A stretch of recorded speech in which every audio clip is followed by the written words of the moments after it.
আজকে শুনব বিভূতিভূষণ বন্দ্যোপাধ্যায়ের লেখা ছোট গল্প মায়া। জঙ্গলে ঘেরা নির্জন বাড়ির মায়ায় পড়ে যাওয়া এক বামুন রাঁধুনির অভিজ্ঞতার গল্পের ঝুলি খুলছে গপ্পসপ্প। চলুন শুরু করা যাক। 2 বছর আগের কথা বলি। এখনো অল্প অল্প যেন মনে পড়ে, সব ভুল হয়ে যায়। কি করে এলাম এখানে? বগুলা থেকে রাস্তা চলে গেল সিদ্রানির দিকে। চলি সেই রাস্তা ধরেই। রাঁধুনি বামুনের চাকরিটুকু ছিল অনেক দিনের, আজ তা গেল। যাক, তাতে কোনো দুঃখ নেই। দুঃখ অবিচারে চাকরিটা গেল। ঘি চুরি করিনি, কে করেছে আমি জানিও না, অথচ বাবুদের বিচারে আমি দোষী সাব্যস্ত হলাম। শান্তিপাড়া সর্ষে বেজের ডাঙা পার হতে বেলা দুপুর ঘুরে গেল। খিদেও বেশ পেয়েছে। জোয়ান বয়স, হাতে সামান্য কিছু টাকা পয়সা থাকলেও খাবারের দোকান এ পর্যন্ত এসব অজপাড়া গায়ে চোখে পড়ল না। রাস্তায় এক জায়গায় ভারী চমৎকার একটা পুকুর। স্নান করতে আমি চিরকালই ভালোবাসি। পুকুরের ভাঙা ঘাটে কাপড় নামিয়ে রেখে জলে নামলাম। জলে অনেক পানা শ্যাওলা, সেগুলো সরিয়ে পরিষ্কার করে প্রাণ ভরে ডুব দিলাম। বৈশাখের শেষ, গরমও বেশ পড়েছে। স্নান করে সত্যিই ভারী তৃপ্তি হলো। শরীর ঠান্ডা হলো বটে, কিন্তু পেট জ্বলছে। এ সময় কোনো বনের ফল নেই, চোখে তো পড়ে না যেদিকে চাই। এমন সময় একজন বুড়ো লোক পুকুরটাতে নাইতে আসছে দেখা গেল। আমাকে দেখে বললেন, এই বাড়ি কোথায়? আমি বললাম, আমি গরিব ব্রাহ্মণ, চাকরি খুঁজে বেড়াচ্ছি। আপাতত বড় খিদে পেয়েছে, খাবো কোথায়? তিনি কি সন্ধান দিতে পারেন? বুড়ো লোকটি বলল, রোসো, নেই, সব ঠিক করে দিচ্ছি। স্নান সেরে উঠে লোকটি আমাকে সঙ্গে নিয়ে গ্রামের মধ্যে ঢুকে জঙ্গলে ঘেরা একটা পুরনো বাড়িতে ঢুকল। বলল, আমার নাম নিবারণ চক্রবর্তী। এ বাড়ি আমার, কিন্তু এখানে আমি থাকি না।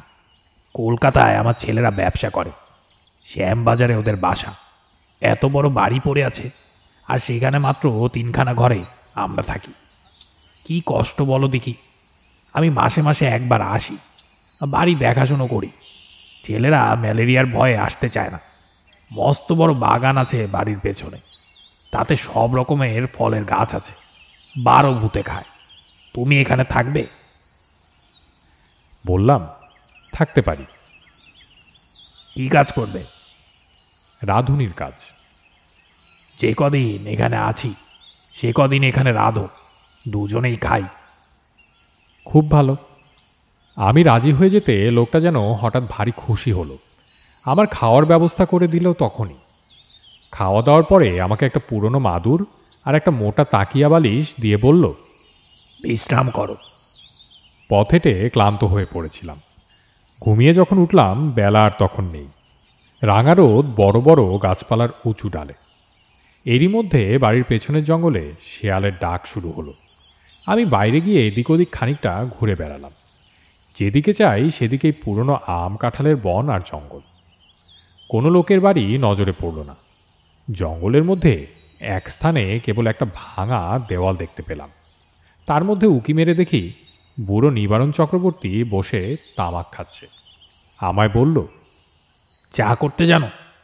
একটু চা করো, চিড়ে ভাজো, তেল নুন মেখে কাঁচা লঙ্কা দিয়ে খাওয়া যাবে। সন্ধ্যার পর বলল, ভাত চড়িয়ে দাও, সরু আতপ আছে, গাওয়া ঘি আছে, আলু ভাতে। ব্যাস, তোমার জন্যে ঝিঙের একটা তরকারি করে নিও। ঝিঙে আছে রান্নাঘরের পেছনে। আলু হাতে নিয়ে তুলে আনো এই বেলা। আর একটা কথা, রান্নাঘরে সর্বদা আলো জ্বেলে রাখবে। তা তো রাখতেই হবে, অন্ধকারে কি রান্না করা যায়? হ্যাঁ, তাই বলছি। মস্ত বড় বাড়ি, ওপরে নিচে বোধ হয় 14-15খানা ঘর, এছাড়া টানা বারান্দা। 2-4খানা ছাড়া অন্য সব ঘরে তালা দেওয়া। রান্নাঘরের সামনে মস্ত বড় লম্বা রোয়াক। রোয়াকের ওমুড়োয় 4-5টা নারকেল গাছ আর একটা বাতাবি লেবুর গাছ। ঝিঙে তুলতে হলে এই লম্বা রোয়াকের ওমুড়োয় গিয়ে আমাকে উঠোনে নামতে হবে, তারপর ঘুরে রান্নাঘরের পেছন দিকে যেতে হবে। তখনও সম্পূর্ণ অন্ধকার হয়নি। আলোর দরকার নেই ভেবে আমি এখন শুধু হাতে ঝিঙে তুলতে গেলাম। বাব্বা, কি আগাছার জঙ্গল রান্নাঘরের পেছনে!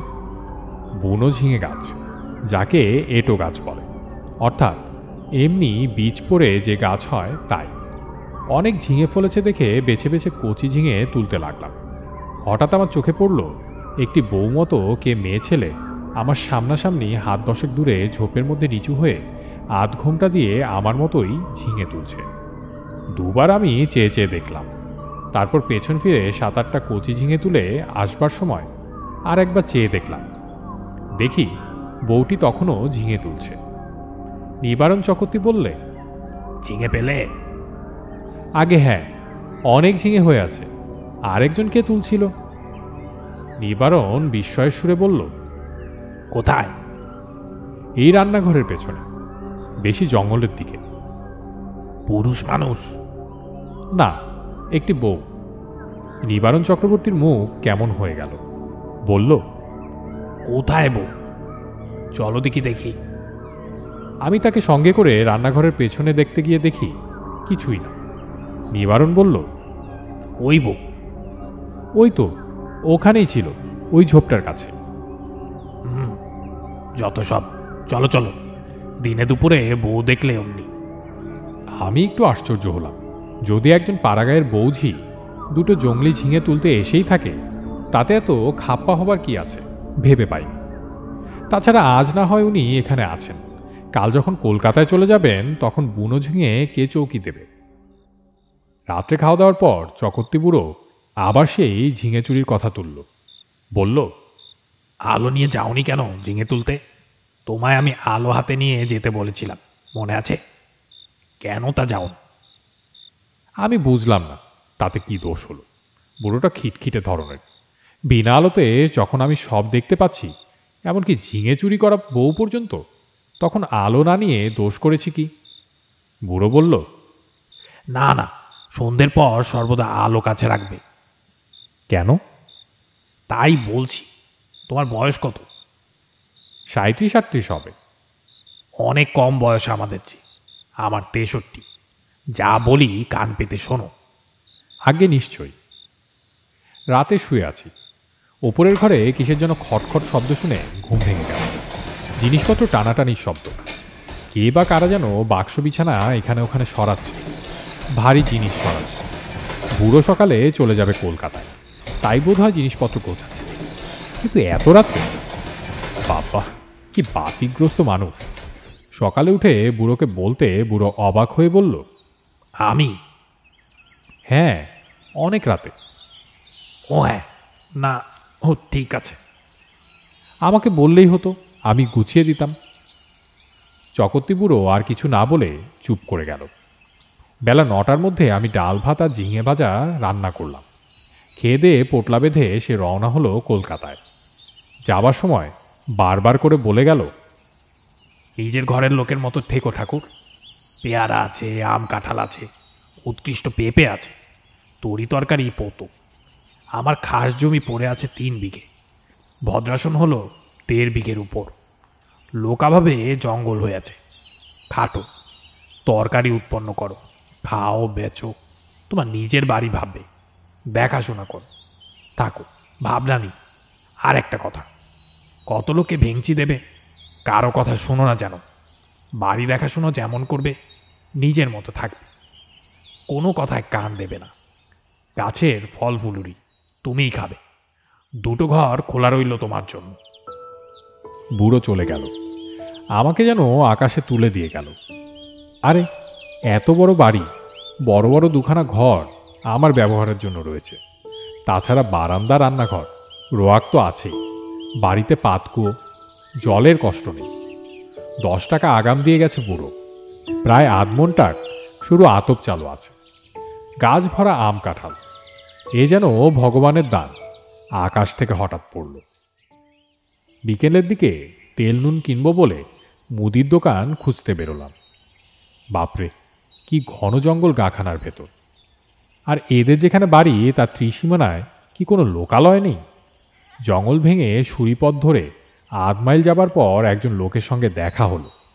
সেও তেল কিনতে যাচ্ছে। আমায় দেখে বলল, বাড়ি কোথায়? এখানে আছি নিবারণ চক্রবর্তীর বাড়ি। নিবারণ চক্রবর্তীর? কেন? দেখাশোনা করি, কাল এসেছি। ও বাড়িতে থাকতে পারবে না। কেন? এই বলে দিলাম, দেখে নিও। কত লোক ও বাড়িতে এলো গেল, ওরা নিজেরাই থাকতে পারে না তো অন্য লোক। ওর বাড়ির ছেলে বউরা কোশমিনকালেও এ বাড়িতে আসে না। কেন? তা কি জানি, ও বড় ভয়ানক বাড়ি। তুমি বিদেশি লোক, খুব সাবধান।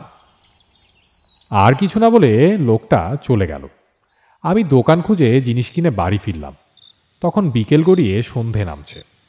দূর থেকে জঙ্গলের মধ্যকার পুরনো উঁচু দোতলা বাড়িখানা দেখে আমার বুকের ভেতরটা ছ্যাদ করে উঠল। সত্যি, বাড়িখানার চেহারা কীরকম যেন। ও যেন একটা জীবন্ত জীব। আমার মতো ক্ষুদ্র লোককে যেন গিলে ফেলবার জন্য হাত বাড়িয়ে আসছে। অমন্তর ওর চেহারা কেন? কিছু না, লোকটা আমার মন খারাপ করবার জন্য দায়ী। আমি যখন তেল নুন কিনতে যাই তখন আমার মনে দিব্যি ফুর্তি ছিল। হঠাৎ এমন হবার কারণ হচ্ছে ওই লোকটার ভয় দেখানো কথাবার্তা। গায়ে পড়ে অত হিত করবার দরকার কি ছিল বাপু তোমার? চকতি বুড়ো তো বলেই দিয়েছে, কত লোক কত কথা বলবে, কারোর কথায় কান দিও না। কিছু না, গাছপালার ফল ফুলুরি গায়ের লোক চুরি করে খায় কি না? বাড়িতে একজন পাহারাদার বসলে লুটপাট করে খাওয়ায় ব্যাঘাত হয়, সেই জন্যেই ভয় দেখানো। যেমন ওই বউটি কাল সন্ধেবেলা ঝিঙে চুরি করছিল। অনেকদিন এমন আরামে থাকিনি। বিনা খাটুনিতে পয়সা রোজগারের এমন সুযোগ জীবনে কখনো ঘটেনি। নিজের জন্য শুধু দুটো রান্না, মিটে গেল কাজ। সকাল সকাল রান্না সেরে নিয়ে নিচের বড় রোয়াকে বসে আপন মনে গান গাইতে লাগলাম। এত বড় বাড়ির আমিই মালিক, কারোর কিছু বলার নেই আমাকে, যা খুশি করব।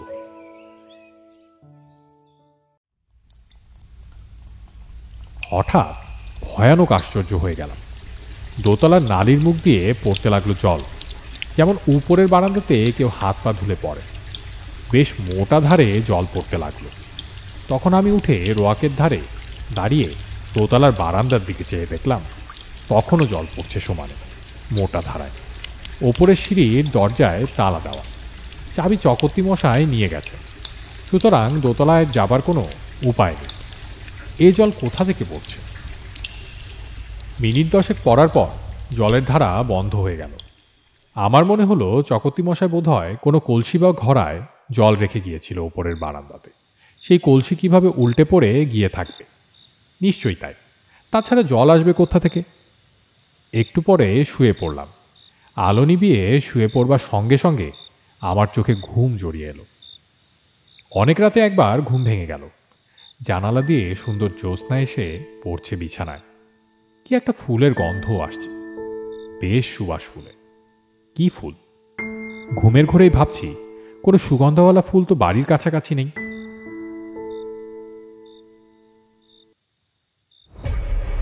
তড়াক করে লাফিয়ে উঠলাম। ও কি, জানালার সামনে দিয়ে একটা বউ চলে গেল রোয়াক বেয়ে। হ্যাঁ, স্পষ্ট দেখেছি, ভুল হবার নয়। আমি তখনই উঠে দরজা খুলে রোয়াকে গিয়ে দাঁড়ালাম। রোয়াকে গিয়ে দাঁড়াতে দুটো জিনিস আমার কাছে স্পষ্ট হলো। প্রথম, সেই ফুলের সুবাসটা অনেকখানি কম। ওই বউটি যেন এই সুবাস ছড়িয়ে গেল এতক্ষণ। না, এ কোনো ফুলের সুবাস নয়। কিসের সুবাস তা আমার মাথায় আসছে না। কেমন একরকম যেন লাগছে, একরকম নেশার মতো। কেন আমি বাইরে এসেছি? ও, কে একজন বউ রোয়াক বেয়ে খানিক আগে চলে গেছিল, সেই ছড়িয়েছে এই তীব্র সুবাস। কিন্তু কোনো দিকে নেই তো, সে গেল কোথায়? সেই রাত্রে সেই পর্যন্তই। কিছুক্ষণ পরে ঘরে এসে শুয়ে ঘুমিয়ে পড়লাম। সকালে উঠে মনে হলো সব স্বপ্ন। মনটা বেশ হালকা হয়ে গেল। কাজকর্মে ভালো করে মন দিলাম। বন জঙ্গল কেটে কিভাবে তরিতরকারির আবাদ করব সেই আলোচনা করতে লাগলাম মনের মধ্যে। একটা অসুবিধে এখানে থাকবার, বড় নির্জনে থাকতে হয়। কাছাকাছি যদি একঘর লোকও থাকতো তবে এত কষ্ট হতো না। কথা বলবার একটা লোকও নেই, এই হলো মহাকষ্ট। সেদিন দুপুরের এক ঘটনা ঘটল। আমি ভাত নামিয়ে হাঁড়ি রাখতে যাচ্ছি। এমন সময় দোতলার বারান্দায় অনেক লোক যেন একসঙ্গে হেসে উঠল। সে কি ভীষণ অট্টহাসি! আমার গা যেন দোল দিয়ে উঠল সে হাসি শুনে। খিলখিল করে হাসি নয়, খলখল করে হাসি। আকাশ বাতাস থমথমিয়ে উঠল সেই হাসির শব্দে। ভাত ফেলে রেখে দৌড়ে গেলাম। রোয়াকে গিয়ে উপরের দিকে চেয়ে দেখি কিছুই না। দরজা যেমন বন্ধ, উপরের ঘরের সারবন্দির জানালা তেমনি বন্ধ। হাসির লহর তখন থেমে নিশ্চুপ হয়ে গেছে। ব্যাপার কি? কোনো বদমাইশ লোকের দল ওপরে আড্ডা বেঁধেছে? ওপরের সিঁড়ির মুখে গিয়ে দেখি দরজাতে তেমনি কুলুপ ঝুলছে। আমার ভয় হয়নি, কেননা দিনমান, চারিদিকে সূর্যের আলো। এই সময় মনের মধ্যে কোনো ভূতের সংস্কার থাকে না। এই হাসি যদি আমি রাতে শুনতাম, তবে বোধ হয় ভয়ে অজ্ঞান হয়ে যেতাম। চাবি দিয়ে দাঁত খুলতে হতো। রান্নাঘরে ফিরে এসে ভাতের ফ্যান গেলে ঝিঙের তরকারি চাপিয়ে দিই। প্রচুর ঝিঙে জঙ্গলে ফলেছে, যত ইচ্ছা তুলে নিয়ে যাও। আমারই বাড়ি, আমারই ঝিঙে লতা। মালিক হওয়ার যে একটা মাদকতা আছে তা কাল থেকে বুঝছি। আমার মতো গরিব মানুষের জীবনে এমন জিনিস এই প্রথম। কান পেতে রইলাম ওপরের ঘরের কোনো শব্দ আসছে কিনা শুনতে। ছুঁচ পড়বার শব্দও পেলাম না। খেয়ে দিয়ে নিজের মনে বিছানায় গিয়ে শুয়ে ঘুমিয়ে পড়েছি। ঘুমের ঘোরে শুনছি যেমন কোনো বিয়ে বাড়িতে ঘর ভর্তি লোকের মধ্যে ঘুমিয়ে পড়লে লোকজনের গলার শব্দ ঘুমের মধ্যে পাওয়া যায়। হয়তো সবটাই আমার মনের ভুল। মনের সেই যে ভাব হয়েছিল হাসি শুনে, তারই ফল। এরপর 9 দিন আর কোনো কিছু ঘটেনি। মানুষের মনের অভ্যাস, অপ্রীতিকর জিনিসগুলো তাড়াতাড়ি দিব্যি ভুলে যেতে চায়, পারেও ভুলে যেতে। আমি নিজের মনকে বোঝালাম ও সব কিছু না। কি শুনতে কি শুনেছি? বউ দেখা চোখের ভুল, হাসি শোনাও কানের ভুল, সব ভুল। এই কদিনে আমার শরীর বেশ সেরে উঠল। খাই দাই আর শুধু ঘুমোই, কাজকর্ম কিছুই নেই। কেমন একটা কুড়ুমি পেয়ে বসেছে আমাকে। আমি সাধারণত খুব খাটিয়ে লোক, শুয়ে বসে থাকতে ভালোবাসিনি। কিন্তু অনেকদিন ধরে অতিরিক্ত খাটুনির ফলে কেমন যেন একটা অবসাদ এসে গেছে। শুধু আরাম করতে ইচ্ছে হয়। 9 দিনের দিন বিকেলে মনে হলো রান্নাঘরের পেছনে সেই ঝিঙে জঙ্গলটা কেটে একটু পরিষ্কার করি। ঝিঙের লতাগুলো বাঁচিয়ে অবশ্য। ওখানে মানের চারা পুঁতব। আর একটা চাল কুমড়োর এঁটো লতা হয়েছে এই জঙ্গলের মধ্যে, সেটা বাঁশের কঞ্চি দিয়ে রান্নাঘরের ছাদে উঠিয়ে দেব। এ বাড়িতে কাজ করে সুখ আছে, কারণ দা কোদাল কাস্তে নিলেন, শাবল কুড়ুল সবই মজুত আছে। অল্পক্ষণ মাত্র কাজ করেছি, আধ ঘন্টাও হবে না। হঠাৎ দেখি সেই বউটি ঝিঙে তুলতে এসেছে। নিচু হয়ে ঝোপের মধ্যে ঝিঙে তুলছে। সঙ্গে সঙ্গে দোতলার ঘরগুলোর মধ্যে এক মহাকলরব উপস্থিত হল। অনেকগুলো লোক, আন্দাজ জন 50। একসঙ্গে হই হই করে সব দরজা জানালা যেন একটা ঝাপটা লেগে একসঙ্গে খুলে গেল। বন কাটা ফেলে আমি উপরের দিকে চেয়ে দেখলাম একটা জানলা দরজার কপাটও খোলেনি দোতলার, যেমন তেমনই আছে। ব্যাপার কি? বাড়িটার মৃগরোগ আছে নাকি? মাঝে মাঝে একটা বিকট শব্দ করে চিৎকার করে ওঠে কেন? এইসব তো ভুল হবার কোনো কথা নয়। সম্পূর্ণ সুস্থ মনে কাজ করতে করতে এই চিৎকার আমি শুনেছি একমাত্র। এখন আবার চারদিক নিস্তব্ধ, কোনো দিকে কোনো শব্দ নেই। সেই বউটি আবার ঝিঙে তুলতে এসেছে এই গোলমালের মধ্যে। দৌড়ে গেলাম রান্নাঘরের পেছনে, সেখানে কেউ নেই। সেদিন রাত্রে একটা ঘটনা ঘটল, ভারী মজার ব্যাপার বটে। খেয়ে দিয়ে সবে শুয়েছি, সামান্য তন্দ্রা এসেছে। এমন সময় কিসের শব্দে তন্দ্রা ছুটে গেল। চেয়ে দেখি আমার বিছানার চারিপাশে অনেক লোক জড়ো হয়েছে। তাদের সবাই মাথায় লাল পাগড়ি, হাতে ছোট ছোট লাঠি, কিন্তু আশ্চর্যের বিষয় সকলের মুখ দেখতে একরকম। একই লোক যেন 50টি হয়েছে। এইরকম মনে হয় প্রথমটা। বহু আশিতে যেন একটা মুখ দেখছি। কে যেন বলে উঠল, আমাদের মধ্যে কে যেন এসেছে। একজন তার উত্তর দিল, এখানে একজন পৃথিবীর লোকের বাড়ি আছে অনেক দিন থেকে। আমি দেখিনি বাড়িটা, তবে শুনেছি যারা দেখতে জানে তারা বলে সেই বাড়ির মধ্যে একটা লোক রয়েছে। সব মিথ্যে, কোথায় বাড়ি? আমরা কেউ দেখিনি। তবে এসো, আমরা নাচ আরম্ভ করি। বাপরে, সে কি কাণ্ড! অতগুলো লোক একসঙ্গে ঢোল বাজিয়ে এক তাণ্ডব নৃত্য শুরু করে দিলে। আমার দেহের মধ্য দিয়ে কতবার যে এলো গেল, তার সঙ্গে বিকট চিৎকার আর হল্লা। আমার বিছানা বা আমার কোনো অংশ তারা স্পর্শও করল না। আমি যে এখানে আছি তাও যেন তারা জানে না। আমার অস্তিত্ব সম্বন্ধে ওরা আদৌ সচেতন না। ওদের হুঙ্কার আর ভৈরব নৃত্যে আমি জ্ঞানশূন্য হয়ে গেলাম। যখন জ্ঞান হলো তখন শেষ রাত্রে জ্যোৎস্না খোলা জানালা দিয়ে এসে বিছানায় পড়ছে।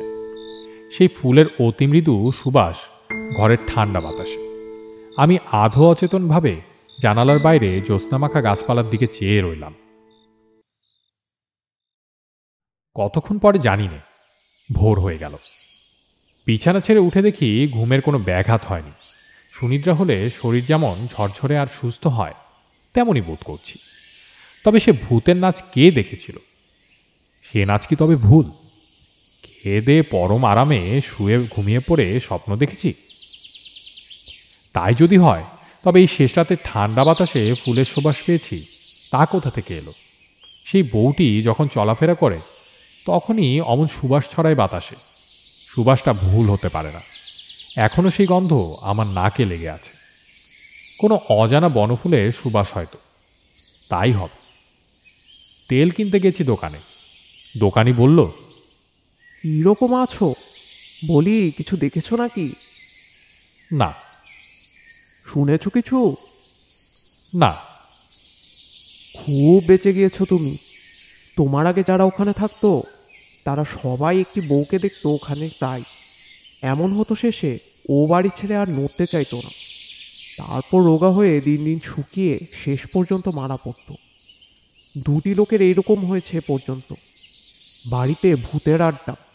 ভূতে লোককে পাগল করে দেয়। তাদের কাণ্ডজ্ঞান থাকে না। না খেয়ে না দিয়ে ওখানে পড়ে থাকে, ছেড়ে যেতে চায় না। তুমি দেখছি ভূতের মন্তর জানো। আমরা তো বাড়ির ত্রিসীমানায় যাইনি। মাথা খারাপ করে দেয় সাধারণ মানুষের। তেল নিয়ে চলে এলাম। ভাবতে ভাবতে এলাম মাথা খারাপ হওয়ার সূত্রপাত আমারও হলো নাকি। বাড়ির ত্রিসীমানায় পা না দিতেই আমার মনে হলো, না, সব ভুল। পরম সুখে আছি। এ ছেড়ে কোথায় যাব? বেশ আছে, খাসা আছে, তোফা আছে। সেই থেকে আজ 2 বছর পড়ে আছি এ বাড়িতে। চকর্তি মশায় মাইনে টাইনে কিছু দেয় না, তাতে আমার কিছু যায় আসে না। বাড়ি দেখাশোনা করি, বেগুন কলা বেচি, দিনরাত ওদের নৃত্য দেখি, ওদের মধ্যেই বাস করি। এক পা যাই নে বাড়ি ছেড়ে।